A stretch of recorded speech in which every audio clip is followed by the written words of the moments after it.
Welcome to our conversation about what it ought to mean to be a student with author and president of Wesleyan University, Michael Roth. My name is Julie Mountcastle, and I'm head of school at Slate School in North Haven, Connecticut. Slate School is an independent 501c3 K-12 school where education is focused on cultivating creativity, fostering ingenuity, and inspiring a deep passion for lifelong learning. At Slate School, we've formed a community that is constantly striving to improve practice, to create meaningful educational experiences for learners of all ages, and part of a growing movement to change the landscape of education. We are delighted to present the Education Idea Lab, which is a unique virtual series that is free and open to the public. Our Idea Labs convene leaders, change makers, and participants from all sectors of education and innovation. So thank you for joining us. We are so delighted to have all of you with us today. So we are incredibly grateful to have our wonderful guest, Michael Roth, president of Wesleyan University, with us today. Please allow me to share some of his remarkable accomplishments before we begin. Michael Roth has been president of Wesleyan since 2007, a professor in history and humanities since 1983. Michael was the founding director of the Scripps College Humanities Institute in Claremont, California, a center for intellectual exchange across disciplines. He developed a reputation as a leader in the arts community through his accomplishments as associate director of the Getty Research Institute in Los Angeles and his success as president of the California College of the Arts in enhancing that institution's academic quality, its national reputation, and its financial strength. Michael Roth describes his interests as centered on, and I love this, how people make sense of the past. He's written 8 books, including The Student, A Short History, and Beyond the University, Why Liberal Arts Education Matters. He continues to teach undergraduate courses and through Coursera has offered MOOCs, the most recent being How to Change the World. Welcome, Michael. It is an honor to have you with us. Good to be with you. We've already gained so many questions from our community, and I would just encourage listeners to send us questions as they come to you. I will do my best to keep an eye on that, but I would love to begin by asking, when you hear the triptych of your professional history, is there a moment that you can point to as the inflection point for where you are now? Oh my goodness. Yeah, there are a few that come to mind. And when I was a student at Wesleyan, way back when, 1978, I was graduating, and I went to my advisors and said I was thinking about going on to be a graduate student, and I couldn't figure out what field because I was working kind of in the intersection of fields. My advisors, who liked me, I think, they said, my philosophy teacher said, you will never get a job. Oh no. And he said, the only reason to continue your education, the only reason to go to graduate school is to continue your education. Don't go there thinking you're going to get a job, because there are no jobs. And he was a tough guy, Victor Gravich, a wonderful, dear friend. And then I went to Henry Abeloff, who's my history advisor, who was a real sweetheart and wonderful man, and brilliant also. And I asked him, and he said the same thing: you'll never get a job. And I said, he said only 1% of people get real jobs in these graduate schools. And I said, well, if I work really hard and I'm conscientious and do all the right things, maybe I'll be in that 1%. And he looked at me in the way that people at Wesleyan looked at you in those days and said, that, my dear, is a bourgeois myth. Which is the worst thing you could say to a young person in those days. And so it was sobering in a way, but it was an inflection point, because when I talked to my father, who didn't go to college and joined the Navy instead of finishing high school, about this, he said, listen, if you don't try, you'll never know if it was for you, and then you'll always have that doubt. So you ought to try, and if it doesn't work out, you can drive. My uncle drove a cab. My father sold used fur coats. he said, and I've always had a job. I worked in a kitchen in college, and he said, you'll figure it out. And so that was an inflection point. It was very liberating for me to realize I could try something, even though it was not likely to succeed. And that being a student was something I so enjoyed. I mean, I loved being a student. I did not know I would love being a teacher, but I guess the next inflection point was when I started being at Princeton. They called it a preceptor, I guess a TA really, and I loved teaching. I would like run it back. I mentioned this in the student. I'd run back to the faculty lounge after class and be like, I can't believe they pay us for this. It's so much fun. and I really discovered that I just really, and I still do, I love being a teacher and working with students. Well, the audience doesn't know, we were having a conversation before this began, where we were talking about, what people think of when they hear that, hear that a person is a teacher. And I hope that what you just said can be widely shared, because Sure.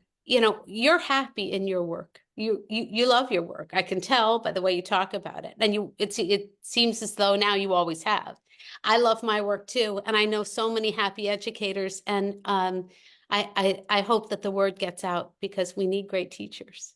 We do. We need great teachers, and we need to give them the freedom to teach as they know how to do it best, which means that we need, like people like me, I'm an administrator as well, need to know how to get out of the way, give this teacher resources, give them the freedom to work with students in a way that helps develop the potential of those students. And when I talk to teachers, the frustrating things I hear from them is that the systems of which they're a part don't allow them to be as good teachers as they desire to be. Right. I think we all start into this field because we think we have something unique to offer. And it might not be exactly what our teacher down the hall has to offer. And Right. just because, something works for them doesn't mean necessarily that it'll work for us, and vice versa. That's so true.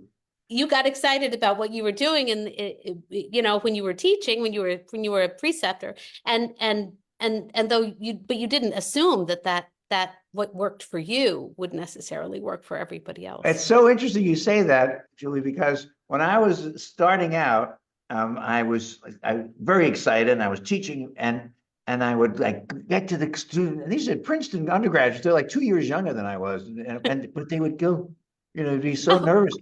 So I went back. I was going back to Wesleyan to visit my girlfriend, I guess, at the time, and I met with that Professor Abeloff, who was a genius teacher. I mean, he was one of those people who the room just came alive when he was teaching, and so I said, Henry, like, what's wrong? I go do what you do. I try to be like him. I go up to students and I get really close to them, and and I put my hand on their shoulder, and he looked at me and said, because he was a little guy with little wispy red hair, and he talked like very softly. And he said, "You, my dear, are too big. You can't do that shtick." That's the perfect example. Yeah, I was trying to do his shtick, but mine is going to be different. And Right. It was a great lesson, because I realized he was not intimidating physically when he came over to you. It's like you thought you were going to get a treat. Right. Wow. Boy, and that's something that's true in probably every discipline, right? We're talking about this for teaching, but that's probably true in any job. If you're It not is. authentically yourself, right? Especially when they're jobs that depend on your creativity. I think there are some jobs that depend on your systematic thinking and your ability to be really consistent all the time. And those are important jobs too, but that teaching isn't one of those jobs. It is good to be consistent, but you don't have to be robotically consistent, Exactly. right? Yeah. So, okay, so I'm gonna shift gears a little bit, because I really want to know, what is the curriculum for a course called Changing the World? How to Oh my change the goodness. world, Yeah, that right? was it's a few years ago now, but I had this idea that it would be fun to teach a MOOC because I had been teaching another one called The Modern and the Postmodern, and which is still running on Coursera.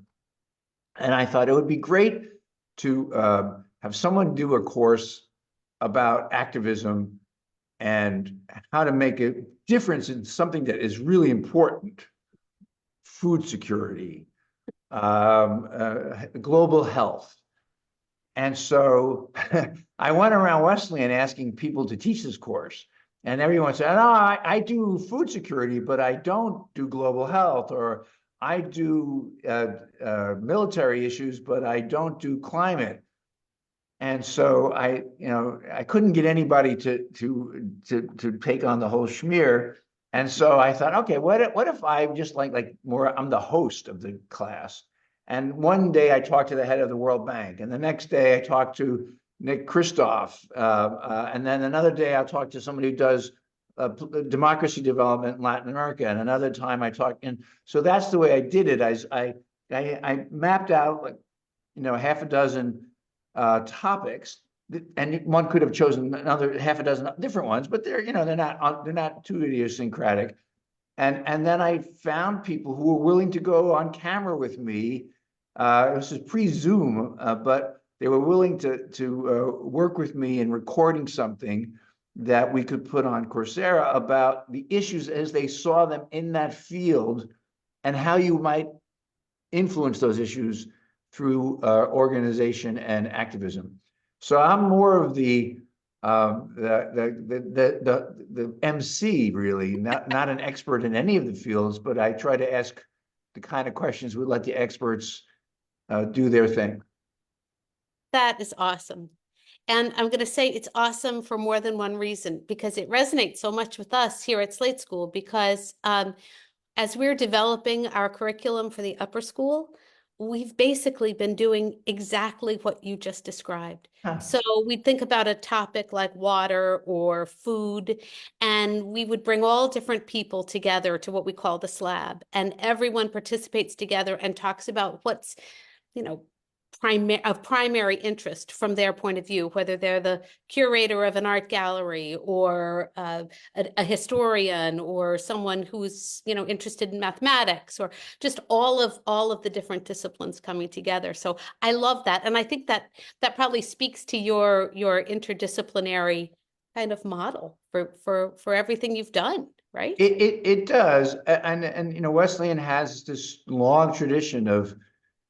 We were doing interdisciplinary work before there really was a word for it, back in the 1950s. And so many we have these interdisciplinary colleges that something in the social sciences, something in the humanities, literature and philosophy. And then more recently, we started one I'll give you an example of environmental science. Everybody in the College of the Environment has environmental science and another major. So it could be environmental science and dance. It could be environmental science and government policy. It could be environmental science and biology. And then you have a think tank, much like what you call the slab, where these folks who have very different connections to environmental science come together around a research project. Wow. And some of them are artists, and some of them are scientists, and some of them are humanists, and it works out really well. Barry Chernoff, who's a biologist, works on fish. He has been the impresario in a way of this. He has his own deep research as a scientist, and he really thrives by bringing people together around a specific problem. Let's say issues of water or environmental justice. Cool. That is really awesome. One of my favorite titles, of course, is for Slate Upper School is Unintended Consequences. Wow, that's great. Right, thinking about how really good ideas sometimes turn out to have really challenging unintended consequences. For sure. So I'm just, you're writing all the time. Are you writing something right now, by the way? Are you working on a new book? I'm supposed to be. It's been a busy year for college presidents. You may have heard my colleagues had some trouble in Congress, and so I've been doing a lot of writing around politics and democracy and higher education. But I have, and because the student book that you mentioned in the introduction, that's that I'm still kind of going around giving talks about that book and what does it mean to be a perpetual student and what's the history of the idea of the student. So I've been doing a lot of that. I have a book on virtue and vice, which I is coming due or is due soon. But Yale Press has been very, very patient because I'll get back to that probably at the end of the academic year. How do you think your continued study of history, particularly education, but how do you think that impacts the work you do at Wesleyan? Well, it's a great question. I think historically, by which I mean I always try to consider a problem in relation to how it's developed over time. I don't know that that's the best way to do it. I mean, there are other people who think more spatially or by genre, but I happen to have invested a lot of my intellectual energies in trying to understand the evolution of things I care about or things that frighten me or things that I'm hopeful about, and try to understand how they've developed over time. And so I wasn't sure that made me a historian, actually, because I do a lot of work on the history of psychology. I thought about going on and becoming a psychologist, a psychoanalyst. I did a lot of work on Freud early on, and still do. I have a new essay coming out on Freud and my grandson, actually, and his grandson. But I thought Freud was, I was trying to understand the history of symptoms of the patient. And I think, so when I talk to my colleagues here at Wesleyan about education and about the university, I'm always interested in the trajectory of what's happening, less interested in the snapshot right now. And that's tricky because as everyone knows to say, it's endpoint dependent, right? Depends when you start your history and how far you go to the present. But I think it's really important to see people and ideas and institutions in their evolving contexts. And so that definitely influences the work I do. I'll give you an example. Right now, I'm trying to understand the changes in what students like to study. As you may have heard, all over the country, there's a lot of people in the humanities pulling out their hair because so many people seem to want to study STEM fields. Certainly, that's true at many schools. It's not true here. We have a lot of people studying STEM fields, and there are fewer people majoring in English, for example, but other humanities fields are thriving, and the arts are thriving. Computer science is, going great guns, as is economics. But it's not, but I can look at it over 5 years, over 10 years, over 25 years, and trying to understand as we build the institution now that's going to be very much for the next decade or two, where should we be putting our resources? And my conclusion is we should be putting them in the most flexible spaces so that people can bring disciplines together in interesting ways to meet the problems that they're most concerned with in the future. The more you isolate resources and people from one another, the less they're able to adapt to those changes. And so I've been president here a long time now, like 17 years really. And I've tried to direct the new resources to places that are the most flexible and to not put too many resources in the places that are the most beholden to the past. So interesting. Your job is a very interesting one, or maybe it's just the way you do it. I think it's interesting. I have a good time. I mean, my favorite part of the job is teaching, which is not really part of my job, but they let me do it. So I just enjoy that the most. So in your book, The Student, you start by talking about exemplary students and iconic teachers. And you help us to contemplate Confucius, Socrates, and Jesus. And I'm just curious about how you landed on those three figures to set the stage for the rest of the book. Yeah, thank you for that question. I don't have a great answer to it. I mean, my editor at Yale is a wonderful philosopher, really, and editor Jennifer Banks. She wrote a brilliant book called Natality, about the why philosophers, men especially, spend a lot of time talking about death, but birth is so important. So she's written this wonderful book called Natality, about birth and philosophy. But she told me, I had this idea about doing something on The Student. How would you do it, Michael, if you were going to do it? So I said, I'd do it historically. I've been teaching Confucius in my virtue and vice class. And a friend of mine and colleague here, Steve Angle, is a neo-Confucian philosopher, and he writes about these matters, and I've learned a lot from him. So I thought that would be interesting to have someone like Confucius, who's called the master, right? And whose students try to follow in his footsteps. And then Socrates is the kind of patron saint of, American academics. They like to talk about critical thinking a lot. And so I thought I would write about Socrates and the different kinds of Socrates, pictures of Socrates that emerge in different texts, and some of his students. And I, of course, believe that critical thinking is important, but I also think it's overrated. and then we could talk more about that. And then I thought, what will really get people riled up? I said, well, if a nice Jewish kid from Long Island writes about Jesus, they'll probably be offended. So, but obviously, I guess it's that, maybe it's not so obvious, but Jesus is called rabbi by the apostles, a teacher, really. He's and so, but I was especially interested in the effort to imitate the model teacher. I mean, in Jesus's case, imitate the God, but to live as purely as possible, or live as Jesus. What would Jesus do, as the bumper sticker said, right? Right, Years right. ago. So you have this follow the path, critical interlocutor, and then imitate the life, which seemed to me really strong, iconic dimensions of teaching. Most really great teachers, I think, probably combine them in ways. You have some critical thinking. You want people to learn a method and follow it. And some charismatic teachers especially get imitators.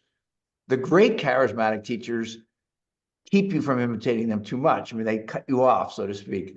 But and so at least that's the view I come to in the book, in talking about contemporary students and teachers. So interesting. I read the book, and as I was reading it, just every so often I would have kind of an aha moment, or just thinking about how some particular example illuminated something for me. And I had that kind of moment around apprenticeship. Yes. Thinking about Ben Franklin and Rousseau. And I wonder if you could talk a little bit about that. And then I want to ask you a follow-up about that. Sure. So I was interested, the first half of the book, really, what was it like to be a student before we had schools like the kind we have now? When most people didn't go to school, and so how did people, what did being a student really mean if you weren't in a school? And so I talk about how in rural pre-modern Europe, it really, being a student meant learning how to go off on your own, start your own household, your own family, and also integrate into your town or village. And then the other thing we all know about kind of pre-modern education is something like an apprenticeship program. We have them today, right? People are bringing them back in some ways. And I thought it would be fun to write about apprenticeships, but I'm never going to be a real expert on apprenticeships. So I thought I would write about anomalous apprenticeships. So I wrote about women apprentices in London, because they're not usually thought of in that system, but there are some really striking examples of women who set up their own apprentice programs and got women into industry well before the modern era. And I have a colleague here at Wesleyan, Natasha Korda, who kind of pointed me in that direction in my research. And then I thought I'll write about failed apprenticeships, because I studied for a few years with Michel Foucault in France, and Foucault was always brilliant at like turning something inside out. So I thought, how would Foucault look at apprenticeships? He'd look at the ones that didn't work rather than ones that worked well. And two famous ones, and they're great people to read and study, are Ben Franklin and Jean-Jacques Rousseau. I teach both of them in different classes.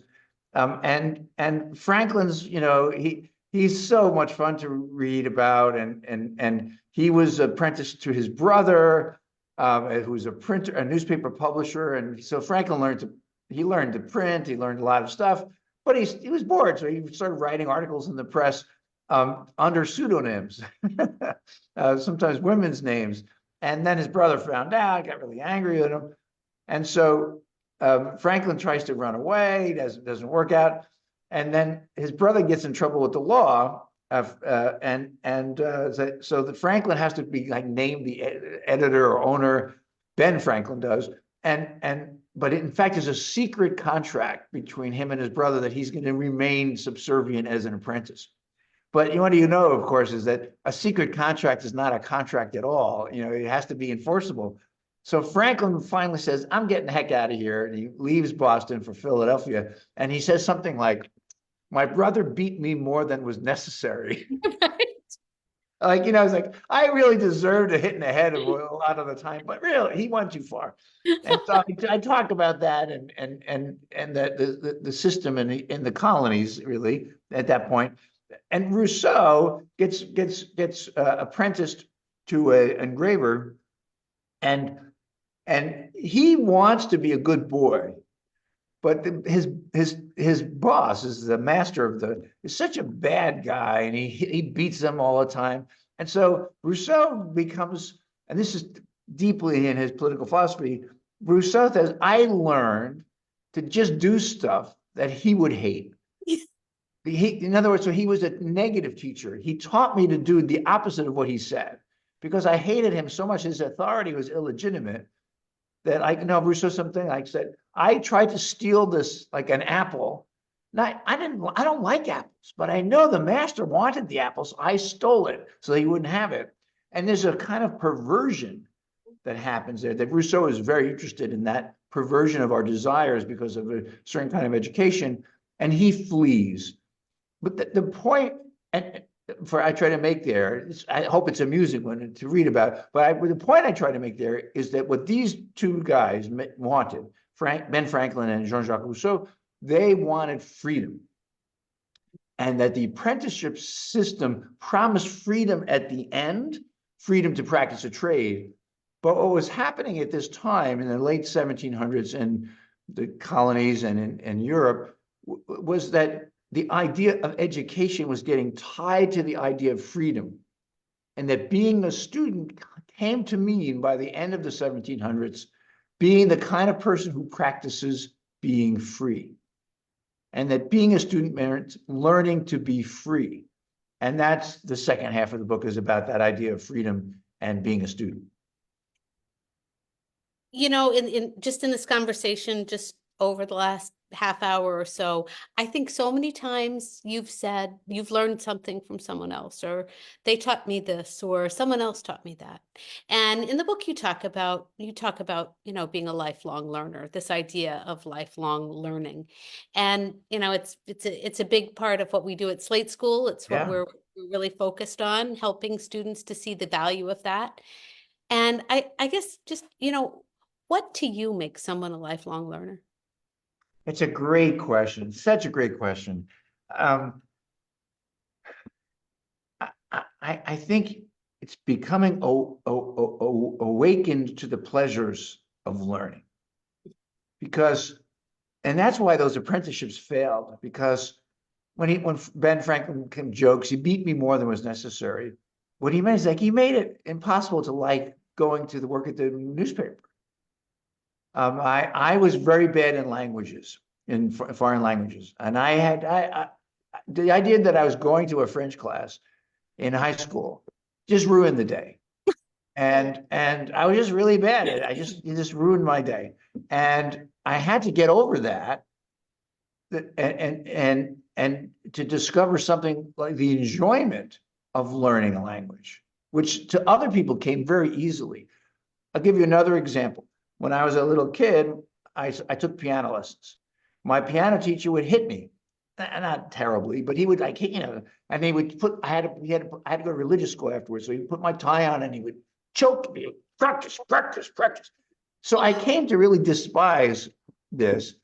When I was in college, I took piano lessons at Wesleyan from a beautiful young woman who was a student. She was about 5 feet tall. She'd come in the room, I would start to shake. She said, "What's wrong with you?" I was so nervous. She taught me how to love to play the piano just by making me actually play without music, making me improvise, letting me having continuity between listening to music and playing. It was, and then I don't remember her name. I mean, we weren't friends or anything, but it was such a great gift. I mean, I still play music as much as I can because I love the feeling of playing music. I love the feeling of sitting in a lecture and learning something from someone. And it's not just natural, but maybe there's some natural part of it. But I think it's because she was that kind of teacher. The people I mentioned before, Henry Abelhoff and Victor Gurevich and Karl Shorsky, with whom I did my dissertation, they were tough at times, and I needed to get hit in the head. I was not beaten more than was necessary, but I was beaten a couple of times. Perfect amount. But what it did was, it allowed me to experience the pleasure of learning. I just wanted more. And we all have seen students who just can't wait till it's over so they can stop learning. But there are others who feel like there's a continuity between learning and play. There's a continuity between curiosity and receiving information. There's a practice of learning. That's why I use that word practice for practicing freedom. But when I go to teach, I don't really know what's going to happen in the classroom. It's not, for me, not scripted. I actually have, I have handouts that I use, but I'm hoping I'll have a new idea while I'm teaching. And I'm hoping that my students find that exciting.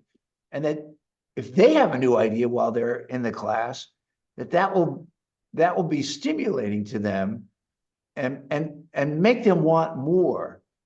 And that's why I said critical thinking is sometimes overrated, because it tells you this is wrong.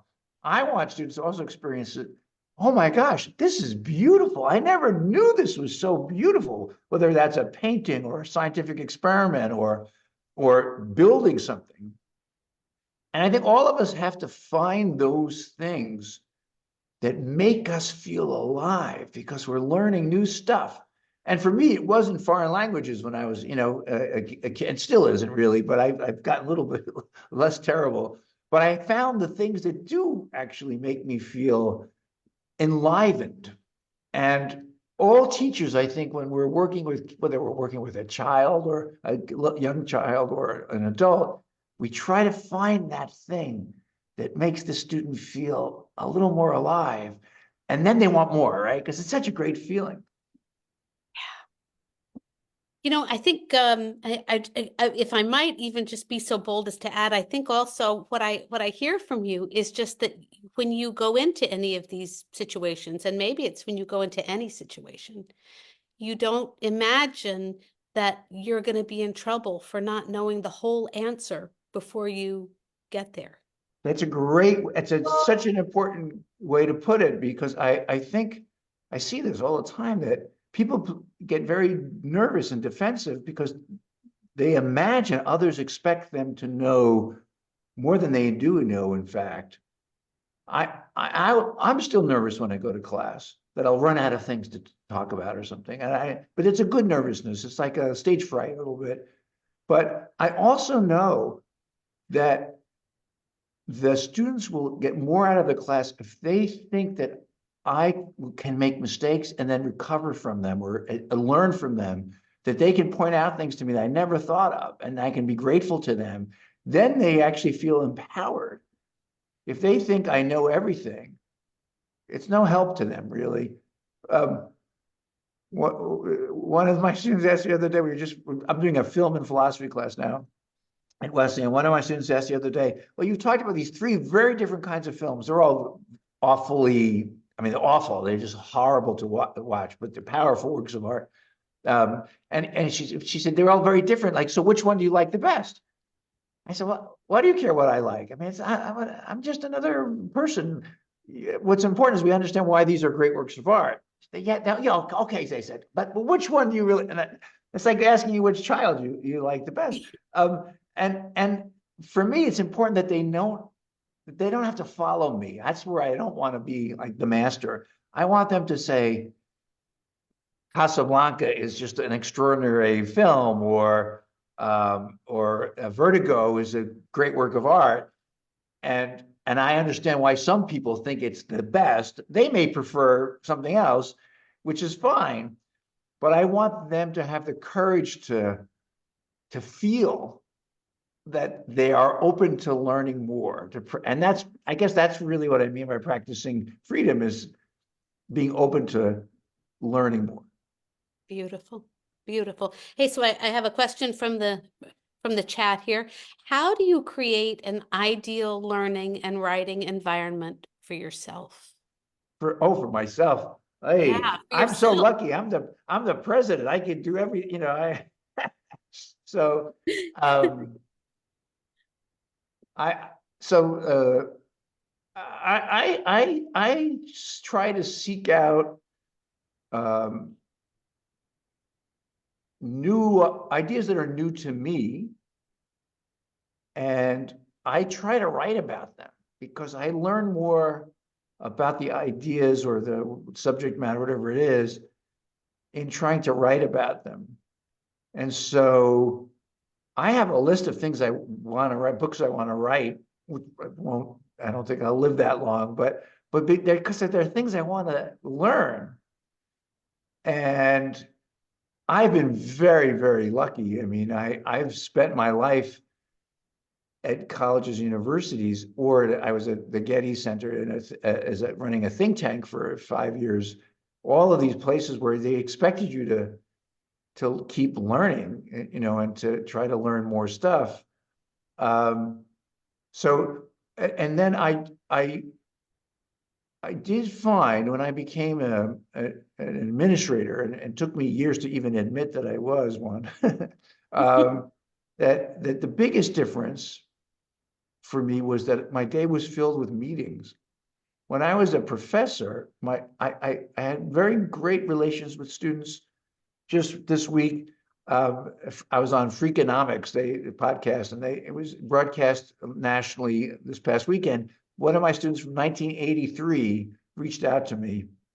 I became the babysitter of my oldest child, who now has 3 children. So it was just delightful, right? But I've had the good fortune to work with inquisitive youngish people for a long time, and to continue to learn from them, and when I can, stay in touch with them. So, but I need to be alone sometimes to write. And I didn't realize that, although you see this, I have this big office. When I open the door, there's usually someone waiting. It's like a doctor's office.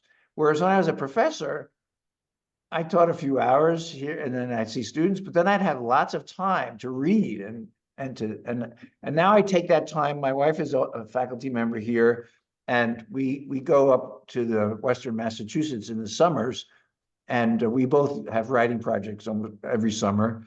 And I just love just sitting there at my desk, reading and writing. That's great. That's great. I want to scoot back to the book for a minute. Sure. You talk a lot about, you describe this idea of enlightenment. And, first I'd love for you to talk a little bit about the historical context for that. Sure. And then I'm going to press you, how are we doing? So the hinge of the book. So we have this Franklin and Rousseau side, which, and they're Enlightenment figures. By Enlightenment, we usually mean this intellectual cultural movement in the second half of the 1700s in Western Europe and England, and it spreads around the world eventually. And I use this definition from the German philosopher Immanuel Kant, which says that enlightenment is freedom from self-imposed immaturity, so that you learn to not be dependent as a child is on other people for your ideas, for your life, really. And for Kant, it mostly means standing on your own feet intellectually, that is, thinking for yourself. And so this notion that being a student, always in the process of being enlightened, never fully there, it means becoming less of a child, taking responsibility for your thinking and your expression, thinking for yourself in the company of others. And the second part is important, in the company of others, because the Enlightenment does not encourage you to kind of go off on a hilltop and meditate all by yourself. It's to learn to think for yourself within a neighborhood, within a city, within a country, as a citizen or a subject. Kant was not in a democracy, but was in favor of a free expression and the ability to make your ideas known, and then to learn from responses to your ideas. I trace this out throughout the 19th century in educational circles, as in Germany especially, and then in the United States, is we expect young people who are students to graduate to full adulthood, by which we mean, I think, being capable of thinking for themselves in the company of others.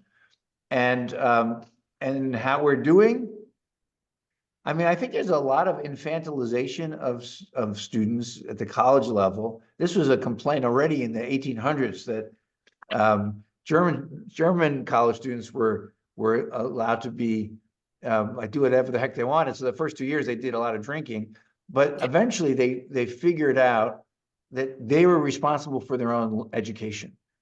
And that's what we want as teachers, right? We want to liberate the student from their dependence on the teacher.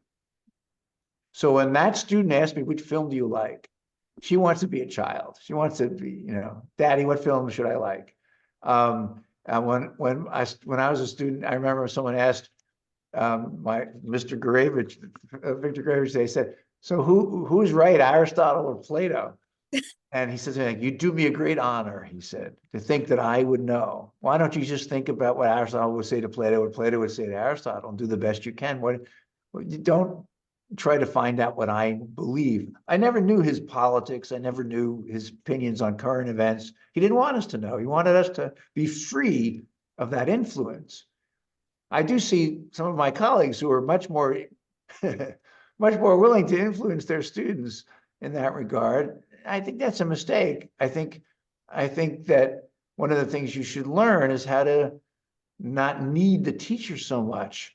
It's a little bit like psychotherapy, at least in the old-fashioned psychoanalytic view, is that you develop a tremendous dependence on the analyst, like you do develop a dependence on the teacher. But the goal is to be free of that dependence, because when you get free of that dependence, you get free of a lot of other things too. And I think that as a teacher, I try to be aware of this transference stuff, where people project onto you all kinds of things. As a teacher, you're a minor celebrity in their world if they're very young, or you can liberate them from their parents if they're in college, all that stuff. And I don't think you want to deny that. I think it's something to work with and work on. But the goal would be, as Nietzsche said, your teacher should be your liberator. And I think that means you're more on a path of enlightenment. It doesn't ever end, but it's a good path to be on. It is, we always talk about the gradual release of responsibility, right? As teachers, Yeah. We say, I'll do it and show you, then I'll do it with you, then I'll watch you do it, and then off you go. There you go. Perfect example. So I guess I want to ask, is there a time in history that you find most parallels the current landscape in education right now? Right. I don't know. I'm wary of such things because the analogies always break down. I mean, right now there's around the United States, there's this threat of populist authoritarianism or quasi-fascism sometimes, and there has been a resurgence of a kind of aggressive anti-intellectualism that's anti-educational, that somehow educators are viewed with suspicion, books are viewed with suspicion, people view each other with suspicion. So I find that very troubling, and it harkens back to some of the darkest pages of our history in this country and around the world. I think the other piece that's very challenging these days nationally is the lack of trust in educational institutions, which is in general, which is oddly coincides with a deep affection for your local institution, like where your kids go. People seem to like those schools. They don't like schools in general or teachers in general, but they like their daughter's third grade teacher or their son's a sixth grade teacher. And same with colleges. People have a lot of suspicion about higher education, but they love the school they went to or their kids go to. So some of this is manufactured, some of this is done for political gains, that anti-elitism and resentment as a political strategy. That's certainly happening. But I do think that we as teachers have to be more open to connecting to the communities we're in than perhaps many of us have been in the past. I mean, I've been content to spend a lot of my time on college campuses. I'm trying now to do more things that go beyond the usual suspects of my colleagues and the people who went to schools like the ones I go to. So I try to write more in the popular press or in newspapers or the student book. I think high school kids could read the student book, college professionals could read the student book, and I'm trying to write that way. My last few books are aimed at a more general audience than the technical, more academic things. So I think that this is maybe an inflection point. I'm certainly not the first one to say so, where we can continue to go down this road of mutual suspicion, hostility, polarization, made much worse by being a country with so many guns, where it makes it even more dangerous. Or we can try to be bridge builders. My friend Eboo Patel, who runs an organization called Interfaith America, someone I admire a great deal. He has written about we need fewer critics and we need more bridge builders. And I think that's the beauty in a classroom, right? Is when you have a kid, whether he's 7 years old or 17 years old, who sees herself or himself as someone who could talk to other people who don't share their immediate interest. I may like to drive the little truck and you may like to write on the board, but we're friends because we like to do things. And sometimes I do what you want, and all these basic things. And because without those connections, what happens when they get to my level of college teaching is they stay in their corners, each person in their own little corner, and that's counter-educational, anti-educational. So I think building bridges, creating trust, finding ways to help people disagree with each other and learn from each other. That's a really important task right now. And we've lost some of those habits, but I have to believe we can get them back. Well, I feel so I feel so hopeful, actually. Good. I feel so hopeful. At our school, I've mentioned to you, and I've mentioned to the audience here probably many times, every 4 or 5 times a year, we study all different projects. And when we first engaged in that, people would say, oh, these kids are just going to be, doing their own thing. They're going to be all separated. They're not going to be interested in each other. And what we found is that the most disparate topics can be connected. Someone was studying the Deccan Plateau. Somebody else was studying coffee. They realized that coffee can be grown on the Deccan Plateau and things change. Yeah. Right? Somebody was studying the eye. Another person was studying the muscular system. And they realized there's so many muscles in the eye. Let's do a project together. Yeah. And it's been actually the opposite. It's been that thing that you're saying, the bridge building. Yeah. And you're mentioning it here makes me feel hopeful, makes me feel very hopeful. Well, as teachers, we have to be hopeful, right? I mean, when I read these folks writing about education and all they are is critical, they say they complain about students. I say they should change the field, because if you don't like students, then you shouldn't be in education. And because when you work with students, it's not obviously it's not always easy. Sometimes it can be frustrating, but you see them discover things about themselves and the world in ways that build hope. And that's such an essential part of being a teacher. That's why I love going to the classroom, because, and I'm working with budgets and personnel issues and, all the things that leaky pipes, whatever it is. But that's one thing. But when you're working with students who actually are opening up their hearts and their minds to new experiences and new information, it's much easier to be hopeful. I agree.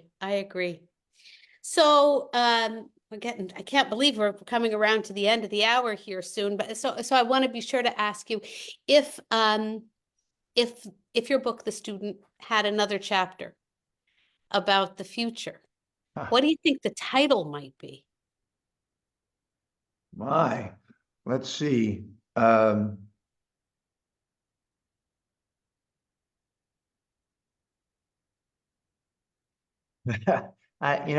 comes to mind is practicing freedom in dark times. I do think that right now there's a lot of pressure on teachers around the country to not get in trouble, to not experiment, to not open the books that will introduce students to different ways of thinking about the world. And so a lot of teachers feel this pressure that from this authoritarian push to conform to reigning ideologies. And I think we have to figure out how to practice freedom even when forces around us are trying to make us conform to their own ideals or ideas. And it doesn't have to be left or right, although the book banning is almost entirely from the right. There are some notable exceptions, and there is a lot of groupthink among progressives too. But we have to figure out how to protect the ability to think for yourself in the company of others and practice freedom, no matter who's putting that pressure on us. And we have these conversations at Wesleyan all the time. And now the students are starting to say, we want more intellectual diversity. We want more political diversity, which is, I think, a great thing. And I think the future of learning cannot be separated from the future of diversity and inclusion. And so efforts to go backward are doomed to fail, but they will make it painful to continue to practice our educational philosophies in such a way as to include everyone who's part of our community, part of our country, and to do so in a way that makes them feel they have something to contribute, because they do have something to contribute. And I think that's going to be the challenge going forward. But as we said before, as a teacher, I try to remain hopeful. So you alluded to it a little bit earlier. You've spoken out a little bit about the responsibility of university presidents to address current events. Especially, I think these are your words when they're relevant to the core mission of the university. And I'm hopeful in this. I'm hopeful about the answer to this question. Have you felt the support of your colleagues in that point of view? I guess it depends what you mean by colleagues. My colleague presidents, not so much. But I don't, I'm very lucky. I don't need their support. I have a board of trustees that's extremely supportive at Wesleyan, and I don't have politicians that I have to worry about. And if you're in a public institution, it's quite different. I'm very fortunate. The community here is one. It can be quite critical. They don't always like what I do, but they are very supportive of the general ethos of experimentation and of taking a moral stand when it's appropriate on behalf of the institution or on behalf of myself as the president of the institution. So I've taken made some statements around the war in the Middle East, and not everybody agrees with them, of course. But I think my job is to model respectful disagreement. I take a stand, other people could take other stands, and there's room for debate, conversation, discussion, and learning. And I feel I have the support I need to do that. There are other presidents though who say we should, now they say we should all keep our mouths shut because we speak too much. And I don't think that's true. I think that in a time of, especially in a time of authoritarianism and a demand for conformity, college presidents should make the case for diversity, for equity and inclusion. We should make the case for experimental learning, even though we know some people will be upset with us, or the right of teachers to teach American history the way they professionally think it should be taught, not the way a governor or state legislature thinks it should be taught, to have books in libraries that are meaningful to people who have different kinds of identities and different desires. These are things presidents and professors should speak out on, even though they're controversial. And other people might disagree, and I'm always happy to have those discussions. But there's a lot of fear out there, I think, right now. But college presidents, we're definitely paid very well, and we have some job security in many cases. I mean, I could be a teacher if I get fired as being a president. So I don't believe that we should be that afraid. I think there are a lot of other people in this world that are a trans person and facing the prospects of a right-wing backlash. That's real fear. If you're a person of color who's going to be deprived of avenues to go for higher education, that's another kind of fear. And someone like me who's kind of, I have a lot of privileges, as we say, as a white guy who's president of a rich university. I think it's my duty to speak up on issues that are germane to education, and also that have the potential of getting my students and faculty and staff involved in politics. How they want to be involved is up to them, of course, not up to me. But I do think it's really important right now, if you work with people who are 18 and over, to encourage them to be active in the political sphere in the next 8 months. I was talking to an alum and friend, Michael Bennett, who's senator from Colorado, and he said he tells people the system is corrupt, the system is broken. That's why we need you to participate in it. Because if people don't participate in it, it's going to get much worse. And so I think it's really important for people who have a microphone like I do right now to use the microphone to encourage people to vote, to be active in your community, and to protect democracy while we can. That's beautiful. That's awesome. I think that's, yeah. Even though our students can't vote, we urge them similarly, speak out, be activists. You don't have to wait until you're 18 to have an opinion that somebody else should listen to. So for sure, think things through and exercise your freedom, right? Exercise your freedom. Yeah. I can't believe it's 6:30. I feel so happy, and I feel like I've learned so much tonight, and I appreciate that so much. Well, thank you. Thank you for the good conversation, and thank you for the work that you're doing. Well, thank you. And I would love for you to come and visit Slate School. The It would students be a would love to pleasure. meet you, and it's a wonderful place. And I think we're doing very good work here. And I look forward to maybe bringing some Wesleyan graduates in here to be great teachers at Slate School. I will pass the word on. Would you please? I would appreciate it. So be To all of our well. Thank you to all of our friends out there who've been watching, and to everybody at Slate School.